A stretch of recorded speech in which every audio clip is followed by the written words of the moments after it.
ನಮ್ಮ ಮೊದಲ ಆದ್ಯತೆ ಬಿಜೆಪಿ ಗೆಲ್ಲಿಸೋದು, ನಂತರ ಕಾಂಗ್ರೆಸ್ ಸೋಲಿಸೋದು. ಮಾಧ್ಯಮಗೋಷ್ಠಿಯಲ್ಲಿ ಸಾಹುಕಾರ್ ಹೇಳಿಕೆ.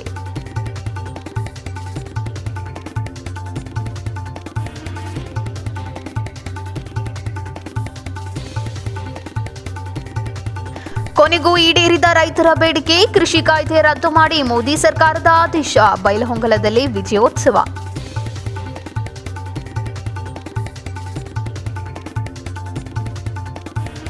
ಕೃಷಿ ಕಾಯ್ದೆ ಹಿಂಪಡೆದ ಸರ್ಕಾರ, ನನಗಿದು ಆಶ್ಚರ್ಯ ಎಂದ ಯಮಕನಮರಡಿ ಶಾಸಕ. ಕೇಂದ್ರದ ನಿರ್ಧಾರ ಸ್ವಾಗತಿಸಿದ ಸತೀಶ್ ಜಾರಕಿಹೊಳಿ.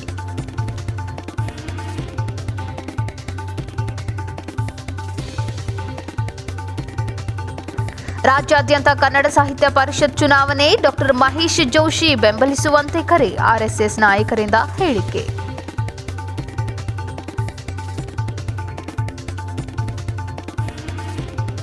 ಕನ್ನಡ ಸಾಹಿತ್ಯ ಪರಿಷತ್ತು ಅಧ್ಯಕ್ಷರ ಚುನಾವಣೆ ವಿಚಾರ. ಧೂಪತಾಳದಲ್ಲಿ ಬಸವರಾಜ ಕಾನಪ್ಪನವರ ಪರ ಬೆಂಬಲ. ಕನ್ನಡ ಸಂಘಟನೆಗಳಿಂದ ಬಲ.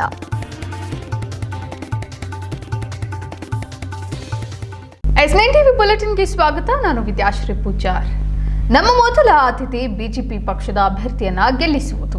ಯಾವುದೇ ಅಡೆತಡೆಗಳು ಬಂದರೂ ನಾವು ಗೆಲ್ಲಿಸಿಯೇ ತೀರುತ್ತೇವೆ. ಎರಡನೇದಾಗಿ ವರಿಷ್ಠರ ಒಪ್ಪಿಗೆ ಮೇರೆಗೆ ಕಾಂಗ್ರೆಸ್ ಅಭ್ಯರ್ಥಿಯನ್ನ ಸೋಲಿಸುವುದಾಗಿದೆ ಎಂದು ಮಾಧ್ಯಮದ ಗೋಷ್ಠಿಯಲ್ಲಿ ರಮೇಶ್ ಜಾರಕಿಹೊಳಿ ಅವರು ಚುನಾವಣೆ ವಿಚಾರವಾಗಿ ಸ್ಪಷ್ಟಪಡಿಸಿದ್ರು.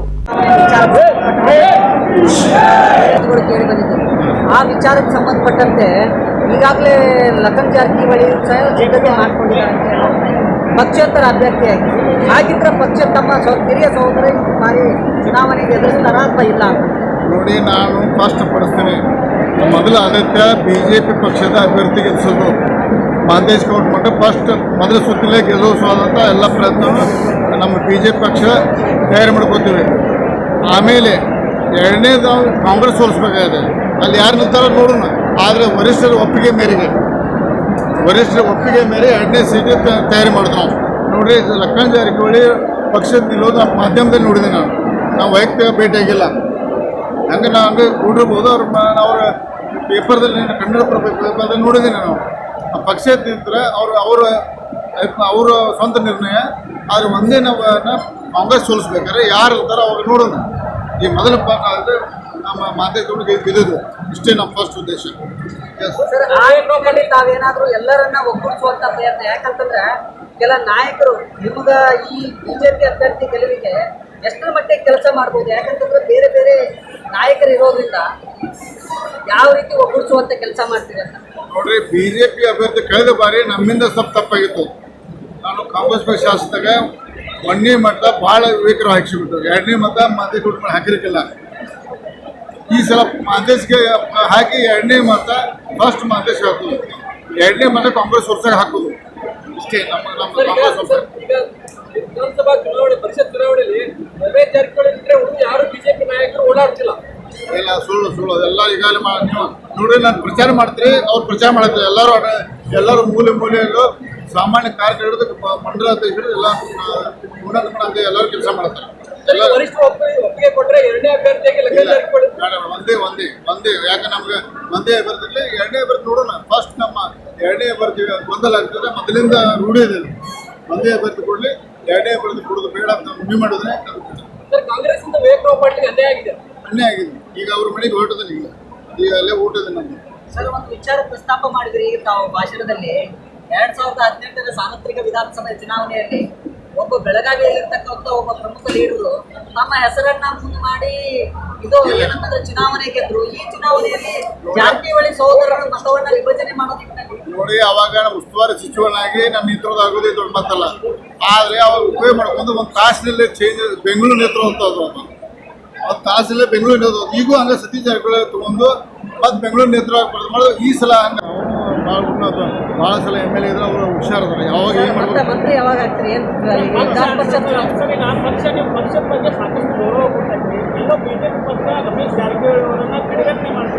ಮಾಡಿಬಿಡಿ.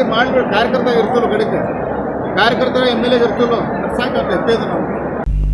ಕೃಷಿ ಕಾಯ್ದೆಯನ್ನ ಕೇಂದ್ರ ಸರ್ಕಾರ ಹಿಂಪಡೆದಿದ್ದು ಆಶ್ಚರ್ಯ ಬೆಳವಣಿಗೆ ಆಗಿದೆ. ರೈತರ ಪ್ರತಿಭಟನೆಗೆ ಮೋದಿಯವರು ತಲೆಬಾಗಿಸಿದ್ದು ಸ್ವಾಗತಾರ್ಹ. ಮಳೆ ಚಳಿ ಲೆಕ್ಕಿಸದೆ ರೈತರು ಸುದೀರ್ಘವಾಗಿ ಹೋರಾಟವನ್ನ ಮಾಡಿದ್ರು. ಜನರ ಒತ್ತಡಕ್ಕೆ ಮಣಿದು ಸರ್ಕಾರ ಈ ನಿರ್ಧಾರವನ್ನ ತೆಗೆದುಕೊಂಡಿದ್ದು, ಇದನ್ನ ಮುಂಚೆನೆ ಮಾಡಬೇಕಾಗಿತ್ತು. ರೈತರ ಈ ಸುದೀರ್ಘ ಹೋರಾಟಕ್ಕೆ ಜಯ ಸಿಕ್ಕಿದೆ, ಅಲ್ಲದೆ ಕಾಂಗ್ರೆಸ್ ಕೈ ಜೋಡಿಸಿದೆ ಎಂದು ಸತೀಶ್ ಜಾರಕಿಹೊಳಿ ಅವರು ಕೃಷಿ ಕಾಯ್ದೆಯ ವಿಚಾರವಾಗಿ ಪ್ರತಿಕ್ರಿಯಿಸಿದ್ರು. ಕೃಷಿ ಕಾಯ್ದೆ ವಾಪಸ್ ಪಡೆದಿರುವುದು ತೀವ್ರ ಆಶ್ಚರ್ಯ ಬೆಳವಣಿಗೆ ಎಂದು ಬೆಳಗಾವಿಯಲ್ಲಿ ಕೆಪಿಸಿಸಿ ಕಾರ್ಯಾಧ್ಯಕ್ಷ ಸತೀಶ್ ಜಾರಕಿಹೊಳಿ ಹೇಳಿಕೆಯನ್ನ ನೀಡಿದ್ದು, ರೈತರು ಪ್ರತಿಭಟನೆಗೆ ತಲೆಬಾಗಿ ಮೋದಿ ಈ ನಿರ್ಧಾರವನ್ನ ತೆಗೆದುಕೊಂಡಿದ್ದಾರೆ. ಕೃಷಿ ಕಾಯ್ದೆ ಹಿಂದೆ ಪಡೆಯುವಲ್ಲಿ ರೈತರ ಶ್ರಮ ತುಂಬಾ ಇದೆ. ಬಿಸಿಲು ಮಳೆ ಗಾಳಿ ಎನ್ನದೆ 1 ವರ್ಷ ಪ್ರತಿಭಟನೆಯನ್ನ ಮಾಡಿದ್ದಾರೆ. ಇದು ರೈತರ ಐತಿಹಾಸಿಕ ಗೆಲುವು ಎಂದು ಸತೀಶ್ ಜಾರಕಿಹೊಳಿ ಅವರು ಹೇಳಿಕೆ ನೀಡಿದ್ದು, ರೈತರೇ ಈ ದೇಶದಲ್ಲಿ ಹೆಚ್ಚಿನ ಸಂಖ್ಯೆಯಲ್ಲಿರುವುದರಿಂದ ಕೇಂದ್ರ ಸರ್ಕಾರ ಮನೆಯಬೇಕಾಗಿದೆ. ಕಾಂಗ್ರೆಸ್ ಸಹ ರೈತರ ಜೊತೆಗೂಡಿ ಹೋರಾಟ ನಡೆಸಿದೆ ಎಂದಿದ್ದಾರೆ. ಕೃಷಿ ಕಾಯ್ದೆಯನ್ನು ಪ್ರಧಾನಮಂತ್ರಿಯವರು ವಾಪಸ್ ತಗೊಂಡ್ರು ಸರ್ ಬೆಳಗ್ಗೆ. ಭಾಳ ದೊಡ್ಡ ಆಶ್ಚರ್ಯ ಬೆಳವಣಿಗೆ ಇದು. ಯಾಕಂದ್ರೆ ಮೋದಿಯವರು ಹಿಂದೆ ನಮ್ದೆಲ್ಲ ಆತಂಕ ಇತ್ತು. ಎಲ್ಲೋ ಒಂದು ಕಡೆ ರೈತರ ಪ್ರತಿಭಟನೆಗೆ ತಲೆ ಬಾಚಿದಾರ.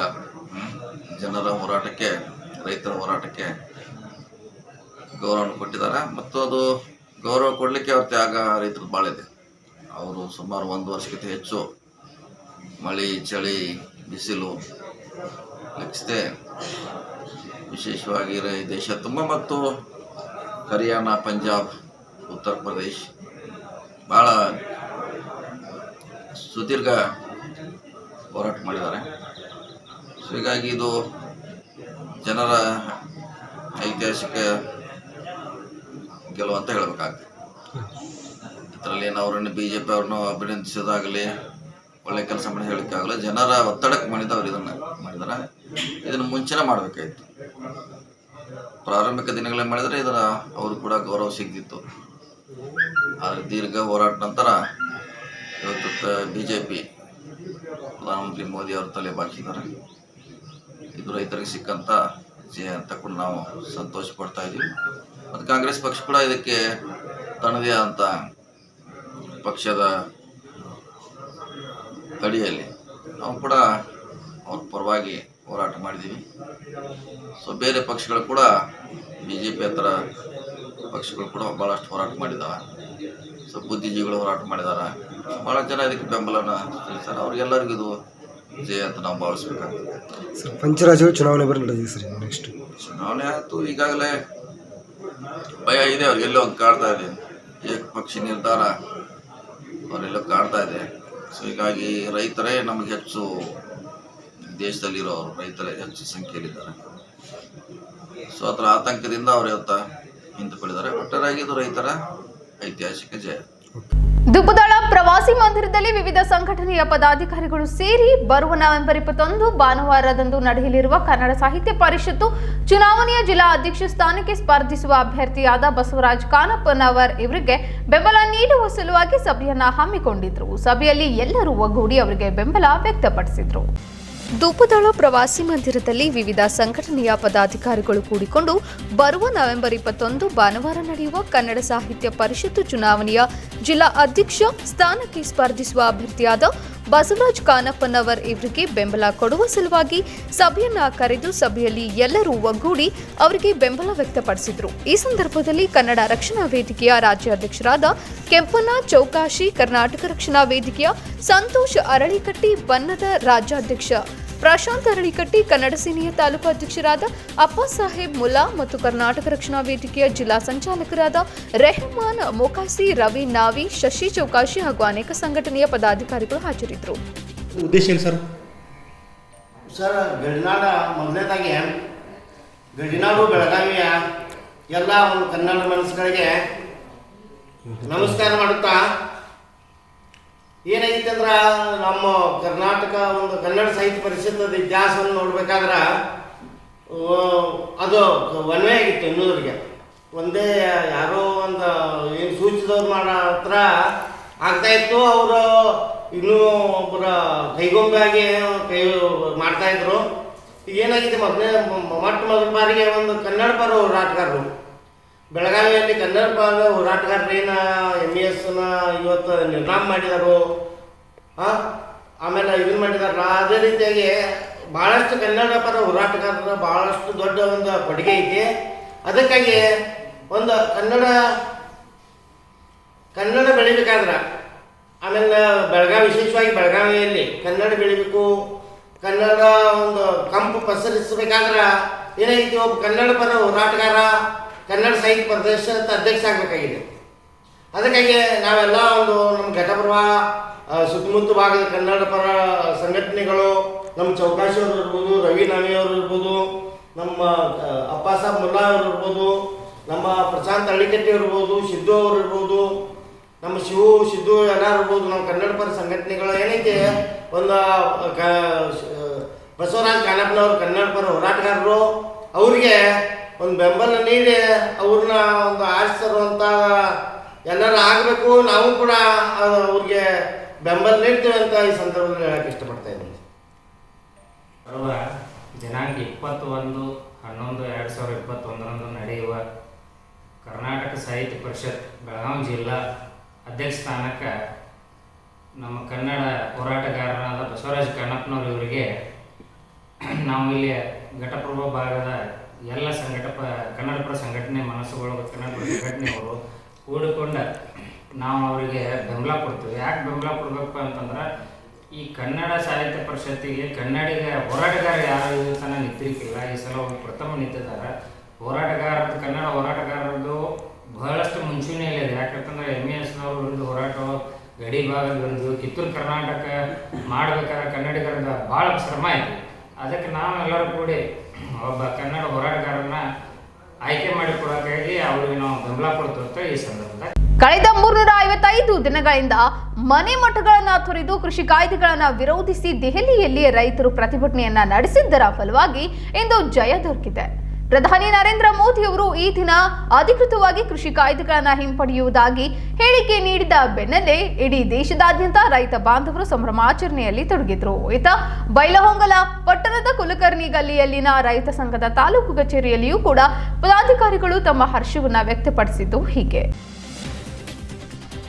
ಇನ್ನು ಈ ದಿವಸ ರೈತರ ಹೋರಾಟಕ್ಕೆ ಜಯ ದೊರೆತಿದೆ ಅಂತಾನೆ ಹೇಳಬಹುದು. ಯಾಕಪ್ಪ ಅಂದ್ರೆ ಕಳೆದ 355 ದಿನಗಳಿಂದ ಮನೆ ಮಠಗಳನ್ನು ತೊರೆದು ಕೃಷಿ ಕಾಯ್ದೆಗಳಿಂದ ವಿರೋಧಿಸಿ ದೆಹಲಿಯಲ್ಲಿ ಪ್ರತಿಭಟನೆ ನಡೆಸ್ತಾ ಇದ್ದ ಪ್ರತಿಭಟನೆಗೆ ಈ ದಿವಸ ಫಲ ದೊರಕಿದೆ.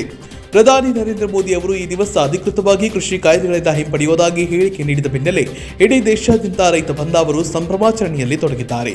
ಅದೇ ರೀತಿ ಬೈಲಹೊಂಗಲ ಪಟ್ಟಣದ ಕುಲಕರ್ಣಿ ಗಲ್ಲಿಯಲ್ಲಿನ ರೈತ ಸಂಘದ ತಾಲೂಕು ಕಚೇರಿಯಲ್ಲಿ ಪದಾಧಿಕಾರಿಗಳು ಸಂಭ್ರಮಾಚರಣೆಯಲ್ಲಿ ತೊಡಗಿದ್ದಾರೆ.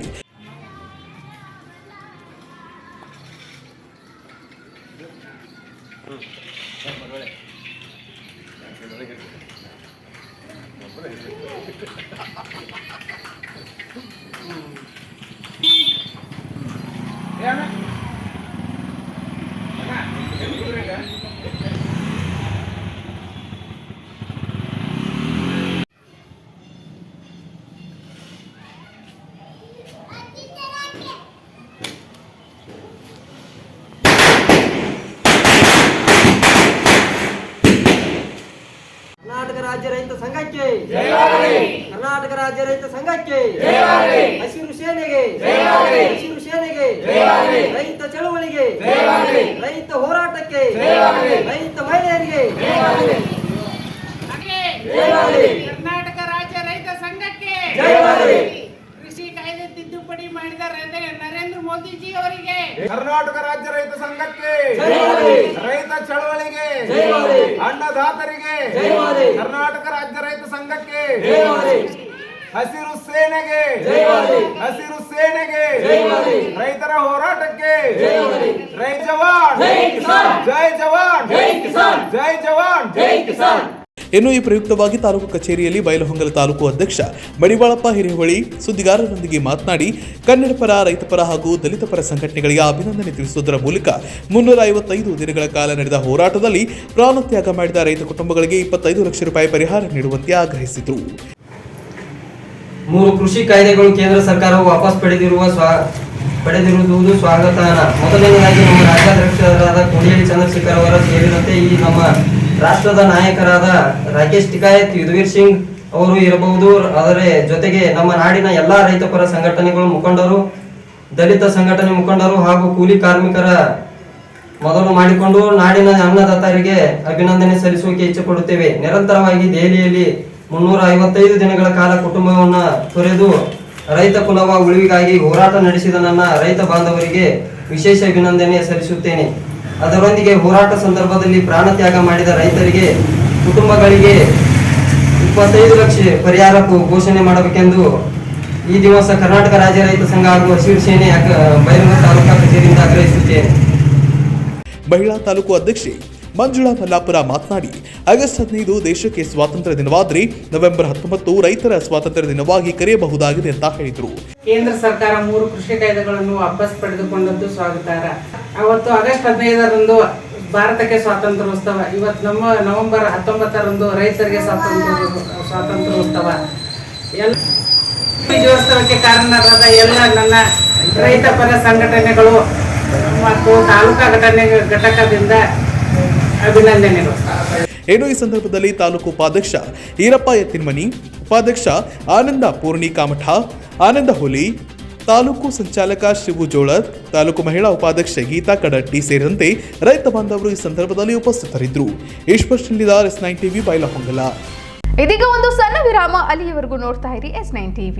ಕಲ್ಯಾಣ ಟೆಕ್ಸ್ಟೈಲ್ಸ್ ಕಣ್ಮನ ತಣಿಸುವ ಅಂದದ ಬಟ್ಟೆಗಳು, ನಾರಿ ನಲಿಯುವ ಸೀರೆ ಭಂಡಾರವು ಕಲ್ಯಾಣ ಟೆಕ್ಸ್ಟೈಲ್ಸ್, ಕಲ್ಯಾಣ ಟೆಕ್ಸ್ಟೈಲ್ಸ್ ಎಲ್ಲಾ ಶುಭ ಸಮಾರಂಭಗಳಿಗೆ ಸೀರೆಗಳು, ರೆಡಿಮೇಡ್ ಬಟ್ಟೆಗಳು, ಭಾಂಡಿ, ಕಿಚನ್ ವೇರ್ ಹಾಗೂ ಫರ್ನಿಚರ್ಗಳಿಗಾಗಿ ಇಂದೇ ಭೇಟಿ ಕೊಡಿ ಕಲ್ಯಾಣ ಟೆಕ್ಸ್ಟೈಲ್ಸ್ ಗೋಕಾಕ್, ಘಟಪ್ರಭಾ ರೋಡ್, ಲೊರಸೂರು, ಗೋಕಾಕ್, ಬೆಳಗಾವಿ ಜಿಲ್ಲೆ. ಈ ವರ್ಷ ಗೌರೀಶ್ ಅಕ್ಕಿ ಸಾರಥ್ಯದ ಆಲ್ಮಾ ಮೀಡಿಯಾ ಸ್ಕೂಲ್ ಉತ್ತರ ಕರ್ನಾಟಕದ 5 ಮಂದಿ ಹೆಣ್ಣು ಮಕ್ಕಳಿಗೆ ಸ್ಕಾಲರ್ಶಿಪ್ ಜೊತೆಗೆ ಉಚಿತ ವಸತಿ ವ್ಯವಸ್ಥೆ ನೀಡಲು ನಿರ್ಧರಿಸಿದೆ. ಆಸಕ್ತರಿಗೆ ಶೇರ್ ಮಾಡಿ. ದೂರವಾಣಿ ಸಂಖ್ಯೆ 7259794901. Alma Media school 365@gmail.com. Alma Media school. ಪ್ರಕೃತಿ ವಿಕೋಪಕ್ಕೆ ನಲುಗಿರುವ ಉತ್ತರ ಕರ್ನಾಟಕದ ಆಸಕ್ತ ಹೆಣ್ಣು ಮಕ್ಕಳಿಗೆ ಈ ನಮ್ಮ ಪ್ರಯತ್ನ ತಲುಪುವ ನಿಟ್ಟಿನಲ್ಲಿ ಸಾಧ್ಯವಾದಷ್ಟು ಶೇರ್ ಮಾಡಿ. Integrated course of television, print, digital and radio, PG diploma in modern news practice. Alma Media School, AMC city college, 33rd road, 2nd main, 7th block, Jayanagar, Bengaluru 560070. ಹಬ್ಬಕ್ಕೆ ಬಟ್ಟೆ ಖರೀದಿಸಬೇಕಾ? ಹಾಗಾದ್ರೆ ಚಿಕ್ಕೋಡಿಯ KC ರೋಡ್ನಲ್ಲಿರುವಂತಹ ವಿನೂತನ ರಿಯಲ್ ಫ್ಯಾಷನ್ ಅಂಗಡಿಗೆ ಬನ್ನಿ. KC ರೋಡ್, ಚಿಕ್ಕೋಡಿ, ನಿಸರ್ಗ ಅಮೃತ tea stall ಮುಂಭಾಗ, ಗಣೇಶ್ ಅಗರಬತ್ತಿ ಬದಿಗೆ ಇರುವ ರಿಯಲ್ ಫ್ಯಾಷನ್ ರೆಡಿಮೇಡ್ ಡ್ರೆಸ್ ಅಂಗಡಿ, ಚಿಕ್ಕೋಡಿ. ಇಲ್ಲಿ ವಿವಿಧ ತರಹದ ಸಣ್ಣ ಮಕ್ಕಳ ಹಾಗೂ ಮಹಿಳೆಯರ ಹಾಗೂ ಪುರುಷರ ಎಲ್ಲಾ ತರಹದ ಕ್ವಾಲಿಟಿ ಹಾಗೂ ಕ್ವಾಂಟಿಟಿಯ ಡ್ರೆಸ್ಗಳು ದೊರೆಯುತ್ತವೆ.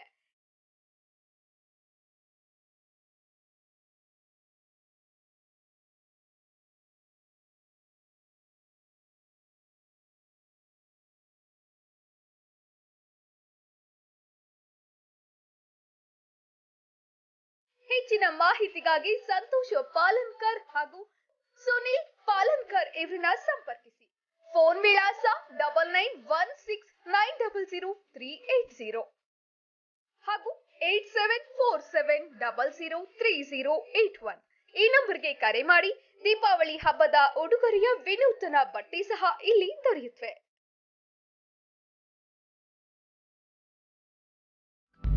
ಕನ್ನಡ ಉಳಿಸುವ, ಬೆಳೆಸುವ ಕೆಲಸವನ್ನ ಯಾರು ಚೆನ್ನಾಗಿ ಮಾಡಬಲ್ಲರು ಅಂತವರಿಗೆ ಸಾಹಿತ್ಯ ಪರಿಷತ್ತಿನ ರಾಜ್ಯಾಧ್ಯಕ್ಷರಾದರೆ ರಾಜ್ಯದಲ್ಲಿ ಕನ್ನಡ ಬೆಳವಣಿಗೆಗೆ ಸಹಕಾರಿಯಾಗುತ್ತದೆ ಎಂದು RSS ಮುಖಂಡರು ಹಾಗೂ ಶಿಕ್ಷಣ ಸಾಹಿತ್ಯ ಪ್ರೇಮಿ ಶ್ರೀ ಅರವಿಂದ್ ರಾವ್ ದೇಶಪಾಂಡೆ ಅವರು ಹೇಳಿದರು. ಅಲ್ಲದೆ ನವೆಂಬರ್ 21ರಂದು ನಡೆಯಲಿರುವ ಕನ್ನಡ ಸಾಹಿತ್ಯ ಪರಿಷತ್ತಿನ ಚುನಾವಣೆಯಲ್ಲಿ ರಾಜ್ಯಾಧ್ಯಕ್ಷ ಸ್ಥಾನದ ಅಭ್ಯರ್ಥಿಯಾಗಿರುವ ಡಾಕ್ಟರ್ ಮಹೇಶ್ ಜೋಶಿ ಅವರನ್ನ ಬೆಂಬಲಿಸುವಂತೆ ಮನವಿ ಮಾಡಿದರು.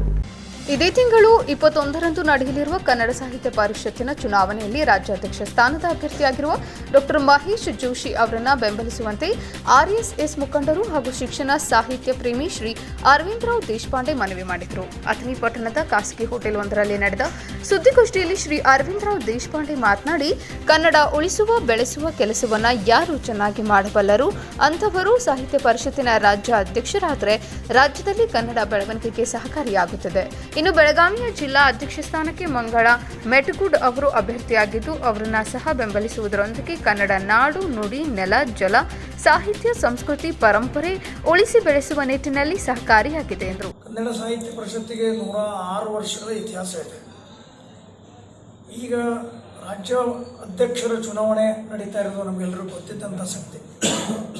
ಅದಕ್ಕೆ ಕನ್ನಡವನ್ನು ಉಳಿಸುವಂಥ ಬೆಳೆಸುವಂಥ ಕೆಲಸ ಯಾರು ಚೆನ್ನಾಗಿ ಮಾಡಬಲ್ಲರು, ಯಾರಿಗೆ ಆ ರೀತಿಯ ಹಿನ್ನೆಲೆ ಇದೆ, ಅವರು ಸಾಹಿತ್ಯ ಪರಿಷತ್ತಿನ ಅಧ್ಯಕ್ಷರಾಗಿ ಬಂದರೆ ಇಡೀ ರಾಜ್ಯದಲ್ಲೇ ಒಂದು ಕನ್ನಡದ ಬೆಳವಣಿಗೆಗೆ, ಕನ್ನಡ ಇವತ್ತು ಮಾತೃಭಾಷೆ ಅಂತಿದ್ದವರು ಕನ್ನಡ ಮಾತಾಡೋದೇ ಇರುವಂಥ ಪರಿಸ್ಥಿತಿ ಇಂಗ್ಲೀಷ್ ಮೀಡಿಯಂ ಸ್ಕೂಲ್ಗಳಿಂದ ಬಂದಿದೆ.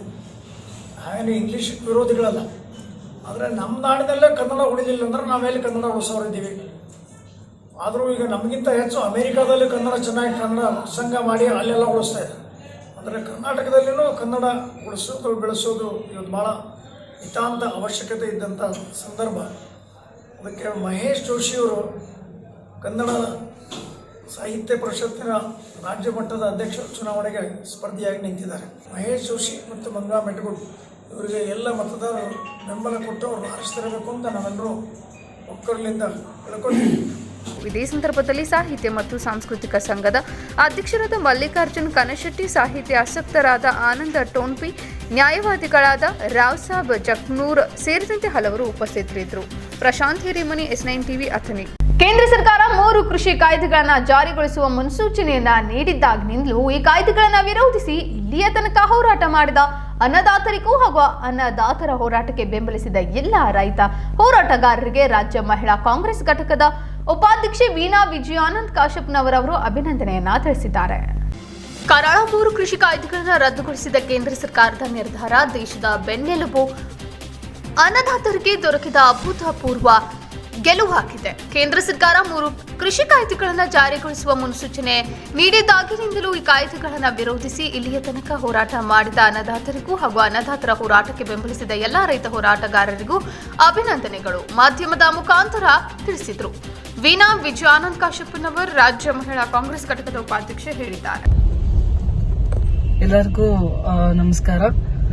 ಮೊಟ್ಟ ಮೊದಲನೇದಾಗಿ 104ನೆಯ ಇಂದಿರಾ ಗಾಂಧಿಯ ಜಯಂತಿಯ ಶುಭಾಶಯಗಳನ್ನು ಕೋರ್ತಾ, ಇವತ್ತಿನ ದಿನ ಏನು ಇಂದಿರಾ ಗಾಂಧಿಯ ಜಯಂತಿಯ ದಿನದಂದೇ ಕೇಂದ್ರ ಸರ್ಕಾರ ಏನು ಕೃಷಿ ಮಸೂದೆಯನ್ನ 3 ಕೃಷಿ ಕಾಯ್ದೆಗಳನ್ನ ಏನು ಮಾಡಿತ್ತು ಅದಕ್ಕೆ ತೀವ್ರ ವಿರೋಧವಾಗಿ 1 ವರ್ಷದಿಂದ ಹೋರಾಟ ನಡೀತಾ ಇತ್ತು.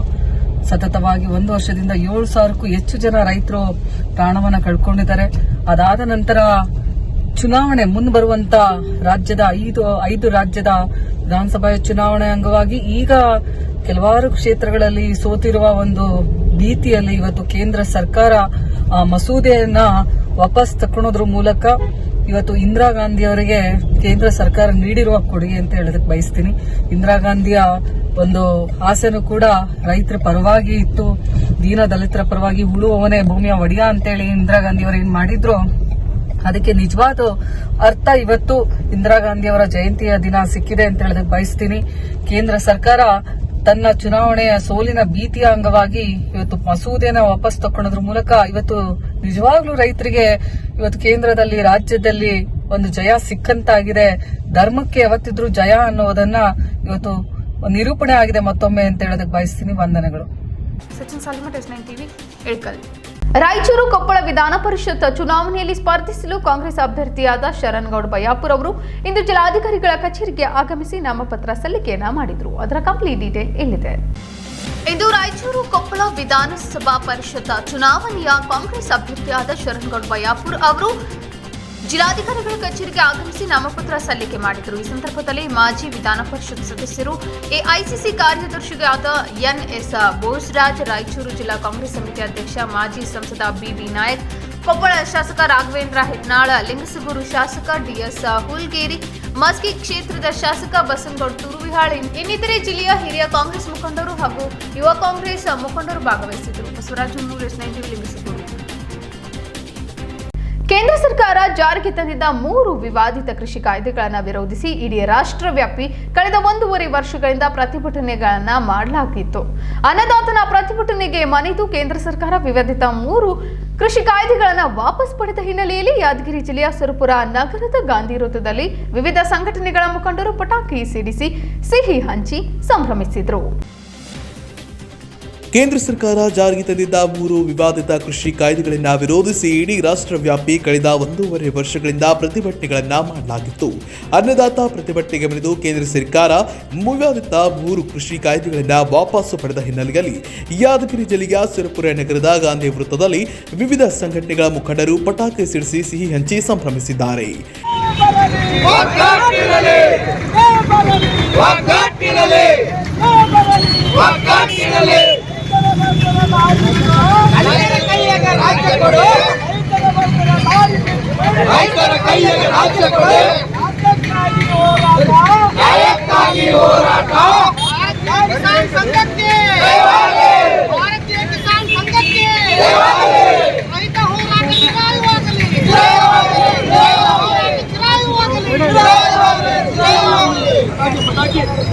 Parashuram ಮಲ್ಲಿಬಾವಿ, S9 TV, Yadgir. ಧಾರವಾಡ, ಗದಗ, ಹಾವೇರಿ ಈ 3 ಜಿಲ್ಲೆಗಳ ವ್ಯಾಪ್ತಿಯಲ್ಲಿನ ವಿಧಾನ ಪರಿಷತ್ ಚುನಾವಣೆಯಲ್ಲಿ ಸ್ಪರ್ಧಿಸಲು ಕಾಂಗ್ರೆಸ್ ಪಕ್ಷದಿಂದ ಅಲ್ಪಸಂಖ್ಯಾತರ ನಾಯಕ ಅಂಜುಮನ್ ಸಂಸ್ಥೆಯ ಮುಖಂಡ ಇಸ್ಮಾಯಿಲ್ ತಮಟಗಾರ್ ಅವರಿಗೆ ವಿಧಾನ ಪರಿಷತ್ ಟಿಕೆಟ್ ಕೊಡುವಂತೆ ಹುಬ್ಬಳ್ಳಿಯ ಧಾರವಾಡ ಮಹಾನಗರ ಪಾಲಿಕೆಯ ಸದಸ್ಯ ಡಾಕ್ಟರ್ ಮಯೂರ್ ಮೋರೆ ಕಾಂಗ್ರೆಸ್ ಪಕ್ಷದ ಮುಖಂಡರಿಗೆ ಒತ್ತಾಯವನ್ನ ಮಾಡಿದ್ದಾರೆ. ಇಂದು ಧಾರವಾಡ, ಗದಗ, ಹಾವೇರಿ ಈ 3 ಜಿಲ್ಲೆಗಳ ವ್ಯಾಪ್ತಿಯಲ್ಲಿನ ವಿಧಾನ ಪರಿಷತ್ ಚುನಾವಣೆಯ ಕಾಂಗ್ರೆಸ್ ಪಕ್ಷದಿಂದ ಧಾರವಾಡದ ಯುವ ನಾಯಕ ಅಲ್ಪಸಂಖ್ಯಾತರ ನಾಯಕ ಅಂಜುಮನ್ ಸಂಸ್ಥೆಯ ಮುಖಂಡ ಇಸ್ಮಾಯಿಲ್ ತಮಟಗಾರ್ ಅವರಿಗೆ ವಿಧಾನ ಪರಿಷತ್ ಟಿಕೆಟ್ ಕೊಡುವಂತೆ ಹುಬ್ಬಳ್ಳಿ ಧಾರವಾಡ ಮಹಾನಗರ ಪಾಲಿಕೆಯ ಸದಸ್ಯ ಡಾಕ್ಟರ್ ಮಯೂರ್ ಮೋರೆ ಒತ್ತಾಯ ಮಾಡಿದ್ದಾರೆ. 2 ಬಾರಿ ಧಾರವಾಡ ಅಂಜುಮನ್ ಇಸ್ಲಾಂ ಸಂಸ್ಥೆಯ ಅಧ್ಯಕ್ಷರಾಗಿ ಧಾರವಾಡದ 74 ವಿಧಾನಸಭೆ ಕ್ಷೇತ್ರದ ಪರಾಜಿತ ಅಭ್ಯರ್ಥಿಯಾಗಿದ್ದು, ಹೀಗಾಗಿ ಕಾಂಗ್ರೆಸ್ ಪಕ್ಷದ ಯುವ ಮುಖಂಡರಾದ ಇಸ್ಮಾಯಿಲ್ ತಮಟಗಾರ್ ಅವರಿಗೆ ಧಾರವಾಡ, ಹಾವೇರಿ, ಗದಗ ಜಿಲ್ಲೆಗೆ ಸಂಬಂಧಪಟ್ಟ ಸ್ಥಳೀಯ ಸಂಸ್ಥೆಗಳ ವಿಧಾನ ಪರಿಷತ್ತಿನ ಚುನಾವಣೆ ನಡೆಯಲಿದ್ದು, ಆ ಒಂದು ಕ್ಷೇತ್ರದ ಕಾಂಗ್ರೆಸ್ ಪಕ್ಷದ ಟಿಕೆಟ್ ಅನ್ನು ನೀಡಬೇಕು ಎಂದು ಕಾಂಗ್ರೆಸ್ ಪಕ್ಷಕ್ಕೆ ನಮ್ಮ ಮನವಿಯನ್ನ ಮಾಡಿದ್ದಾರೆ. ಇವರೊಂದಿಗೆ ಅವರ ಅಭಿಮಾನಿಗಳು ಕೂಡ ಆಗ್ರಹವನ್ನ ಮಾಡಿದ್ದಾರೆ. Vinayak Kanchagar, S9 TV, Dharwad. ರಾಯಚೂರು ಜಿಲ್ಲೆ ಲಿಂಗಸಗೂರು ತಾಲೂಕಿನ ಕಿಲ್ಲಾರಹಟ್ಟಿ ಗ್ರಾಮದಲ್ಲಿ ನಡೆದ ದಲಿತ ಅಪ್ರಾಪ್ತ ಬಾಲಕಿ ಶ್ರುತಿ ಅಪಹರಣ ಪ್ರಕರಣವನ್ನು ರಾಜ್ಯ ಸರ್ಕಾರ ಎಸ್ಐಟಿ ಮೂಲಕ ತನಿಖೆ ಮಾಡಿಸಬೇಕು ಹಾಗೂ ನಿರ್ಲಕ್ಷ್ಯ ವಹಿಸಿದ ಪೊಲೀಸ್ ಅಧಿಕಾರಿಗಳನ್ನು ವಜಾಗೊಳಿಸಬೇಕು ಎಂದು ದಲಿತ ಹೋರಾಟಗಾರ ಆರ್ ಮಾನಸಯ್ಯ ದಲಿತ ಮುಖಂಡರ ಸಹಯೋಗದಲ್ಲಿ ಪತ್ರಿಕಾಗೋಷ್ಠಿಯಲ್ಲಿ ಒತ್ತಾಯವನ್ನ ಮಾಡಿದ್ದಾರೆ.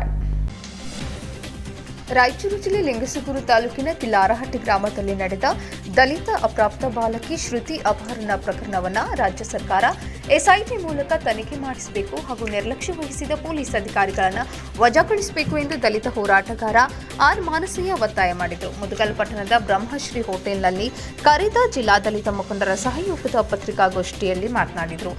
ಬೈಲಪ್ಪ ಮಾದರವರನ್ನ ಗ್ರಾಮದ ಅನೇಕರು ಕಂಬಕ್ಕೆ ಕಟ್ಟಿ ಹಿಂಸೆ ನೀಡಿರುವ ಪ್ರಕರಣಕ್ಕೆ ಸಂಬಂಧಿಸಿದಂತೆ ಅಂದು ದೂರುದಾರರು ಇನ್ನೂ ಅನೇಕರನ್ನ ಬಿಟ್ಟಿರುವುದರಿಂದ ಇಂದು 2ನೇ ಪ್ರಕರಣ ದಾಖಲಿಸಲು ದೂರು ಸಲ್ಲಿಸಲಾಗಿದೆ.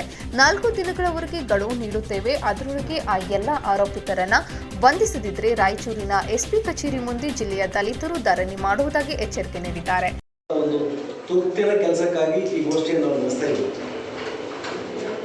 ಬಹಳ ಮುಖ್ಯವಾಗಿ ಮೊದಲ ಪತ್ರಕರ್ತರಿಗೆ ಈ ಗೋಷ್ಠಿ ಬಹಳ ಮಹತ್ವದ್ದು. ಕಿಲ್ಲಾರಟ್ಟಿ ಘಟನೆ ಏನಿದೆ ಅದು ಕೇವಲ ಘಟನೆ ಅಲ್ಲ. ಕಿಲ್ಲಾರಟ್ಟಿ ಬೈಲಪ್ಪನ ಮನೆಯಿಂದ ಎಳೆದೊಯ್ದಿದ್ದು, ಗ್ರಾಮದ ವಿದ್ಯುತ್ ಕಂಬ ಕಟ್ಟಿ ಹಾಕಿದ್ದು, ಥಳಿಸಿದ್ದು, ಇದೆಲ್ಲ ಎಪಿಸೋಡ್ ಏನಿದೆ, ಏನು ಅಟ್ಯಾಕ್ಸ್ ಇದೆ, ಇದೊಂದು ಸಾಮಾನ್ಯ ಘಟನೆ ಅಲ್ಲ. ಇದು ತಮಗೂ ಗೊತ್ತು ಮತ್ತು ನಮಗೂ ಗೊತ್ತು. ಇದಾಗಿ ಈಗಾಗಲೇ 18 ಆಗ್ತಿದೆ, 5 ದಿನ ಗತಿಸ್ತಾ ಇದೆ. 13/11/2021 ಕಿಲ್ಲಾರಟ್ಟಿಯಲ್ಲಿ ಬೈಲಪ್ಪನ ಮೇಲೆ ನೇರವಾಗಿ ದಾಳಿಯಾಗಿ 5 ದಿನಗಳಾಗಿದೆ. 13ನೇ ತಾರೀಕು ಸಂಜೆ 7ರಿಂದ 8:30 ಇದು ನಡೆದರೆ ಇದೇ ಪ್ರಕರಣಕ್ಕೆ ಸಂಬಂಧಪಟ್ಟಂಗೆ ದೂರು ದಾಖಲಾಗಿದ್ದು, ಪ್ರಥಮ ವರ್ತಮಾನ ವರದಿ ದಾಖಲಾಗಿದ್ದು, ದಿನಾಂಕ 15/11/2021. ವೈ ಹಲ್ಲೆ ಆಗಿ, ದೌರ್ಜನ್ಯ ಆಗಿ, ಹಿಂಸೆ ಆಗಿ, ಹೊಡೆತ ಬಡ್ತ ಆಗಿ, ಕಂಬಕಟ್ಟೆ ಹಾಕಿದಂಥ ಆ ಪ್ರಕರಣ 3 ದಿನ ತಡವಾಗಿ ಮುದಗಲ್ ಪೊಲೀಸ್ ಸ್ಟೇಷನಲ್ಲಿ ದಾಖಲಾಗಿದೆ. ಯಾಕೆ? ಜೊತೆಗೆ ಈ ಪ್ರಕರಣ ದಾಖಲಾಗಿ ಮತ್ತೆ 4 ದಿನದಲ್ಲಿ ಇದುವರೆಗೂ ಸಂಬಂಧಪಟ್ಟಂತ ಈ ಪ್ರಕರಣದಲ್ಲಿ ಪ್ರಮುಖ ಆರೋಪಿಗಳು ತಮಗೆಲ್ಲ ಚೆನ್ನಾಗಿ ಗೊತ್ತು. ಆ್ಯಕ್ಚುಲಿ ಈ ಪ್ರಕರಣದಲ್ಲಿ ಪ್ರಮುಖ ಆರೋಪಿಗಳು, ಪ್ರಮುಖ ಕಿಡಿಗೇಡಿಗಳು, ಈ ಕೃತ್ಯವನ್ನು ಎಸಗಿದಂಥ ಪ್ರಮುಖ ಜನರು ಅರೆಸ್ಟ್ ಆಗಿದ್ದಾರೆ. ಹೇಳ್ತಾ ಇದ್ದಾರೆ ಆ್ಯಕ್ಚುಲಿ 8 ಜನ ಅರೆಸ್ಟ್ ಮಾಡಿ, 6 ಜನ ಅರೆಸ್ಟ್ ಮಾಡಿವಿ, 7 ಜನ ಅರೆಸ್ಟ್ ಮಾಡಿದಂತ. ಎಲ್ಲಾದರೂ ಬುತ್ತಿ ಕಳು ಮಾಡಿದವರಿಗೆ ಮುಖಕ್ಕೆ ಕಪ್ಪು ಚೀಲ ಹಾಕೊಂಡು ಟಿವಿಯಲ್ಲಿ ಡಿಸ್ಪ್ಲೇ ಮಾಡ್ತಾರೆ. ಯಾವುದಾದ್ರೂ ಒಂದು ಸಣ್ಣ ಪುಟ್ಟ ಅಪರಾಧ ಎಸಗಿದ್ರೆ ಕರ್ನಾಟಕ ಪೊಲೀಸು ಆ ಅಕ್ಯೂಸ್ಗಳಿಗೆ, ಆರೋಪಿಗಳಿಗೆ ಮುಖಕ್ಕೆ ಆ್ಯಕ್ಚುಲಿ ಬ್ಲ್ಯಾಕ್ ಚೀಲ, ಕಪ್ಪು ಚೀಲ ಹಾಕಿಬಿಟ್ಟು, ಕೈ ಕೊಳ ಹಾಕಿಬಿಟ್ಟು ಸಾರ್ವಜನಿಕ ಪ್ರದರ್ಶನ ಮಾಡ್ತಾರೆ. ಕಿಲ್ಲಾರಟ್ಟಿಯ ಘಟನೆ ಏನಿದೆಯಲ್ಲ, ಇದು ಭಾರತ ದೇಶದ ಸಂವಿಧಾನಕ್ಕೆ ವಿರುದ್ಧವಾದದ್ದು. ಈ ನೆಲದ ಎಲ್ಲ ಕಾನೂನಿಗೆ ವಿರುದ್ಧವಾದದ್ದು. ಆ್ಯಕ್ಚುಲಿ ಇದು ಹೈಲಿ ಸೆನ್ಸಿಟಿವ್ ಕ್ರೈಮ್. ಆರೋಪಿಗಳು ಎಲ್ಲಿದ್ದಾರೆ, ಯಾರನ್ನ ಅರೆಸ್ಟ್ ಮಾಡಿದ್ದಾರೆ, ಯಾಕೆ ಅವ್ರ ಮುಖ ಕಪ್ಪು ಚೀಲ ಆಗ್ತಾ ಇಲ್ಲ? ಸ್ವಾತಂತ್ರ್ಯ, ಸಹೋದರತೆ, ಸಹಬಾಳ್ವೆ ಸಂವಿಧಾನ ಇರುವಂಥ ದೇಶದಲ್ಲಿ ಈ ಯುಗದಲ್ಲಿ ಜಾತಿ ಹೆಸರಲ್ಲಿ ದೌರ್ಜನ್ಯ ಎಸಗದು, ದೌರ್ಜನ್ಯ ಆಗಿ, ಹಿಂಸೆ ಆಗಿ, ಹೊಡೆತ ಬಡ್ತ ಆಗಿ, ಕಂಬಕಟ್ಟೆ ಹಾಕಿದಂಥ ಆ ಪ್ರಕರಣ 3 ದಿನ ತಡವಾಗಿ ಮುದಗಲ್ ಪೊಲೀಸ್ ಸ್ಟೇಷನ್ನಲ್ಲಿ ದಾಖಲಾಗಿದೆ. ಯಾಕೆ? ಜೊತೆಗೆ ಈ ಪ್ರಕರಣ ದಾಖಲಾಗಿ ಮತ್ತೆ 4 ದಿನದಲ್ಲಿ ಇದುವರೆಗೂ ಸಂಬಂಧಪಟ್ಟಂತ ಈ ಪ್ರಕರಣದಲ್ಲಿ ಪ್ರಮುಖ ಆರೋಪಿಗಳು ತಮಗೆಲ್ಲ ಚೆನ್ನಾಗಿ ಗೊತ್ತು. ಆಕ್ಚುಲಿ ಈ ಪ್ರಕರಣದಲ್ಲಿ ಪ್ರಮುಖ ಆರೋಪಿಗಳು, ಪ್ರಮುಖ ಕಿಡಿಗೇಡಿಗಳು, ಈ ಕೃತ್ಯವನ್ನು ಎಸಗಿದಂತ ಪ್ರಮುಖ ಜನರು ಅರೆಸ್ಟ್ ಆಗಿದ್ದಾರೆ. ಹೇಳ್ತಾ ಇದ್ದಾರೆ ಆಕ್ಚುಲಿ 8 ಜನ ಅರೆಸ್ಟ್ ಮಾಡಿ, 6 ಜನ ಅರೆಸ್ಟ್ ಮಾಡಿವಿ, 7 ಜನ ಅರೆಸ್ಟ್ ಮಾಡಿದಂತ. ಎಲ್ಲಾದ್ರೂ ಬುತ್ತಿ ಕಳು ಮಾಡಿದವರಿಗೆ ಮುಖಕ್ಕೆ ಕಪ್ಪು ಚೀಲ ಹಾಕೊಂಡು ಟಿವಿಯಲ್ಲಿ ಡಿಸ್ಪ್ಲೇ ಮಾಡ್ತಾರೆ.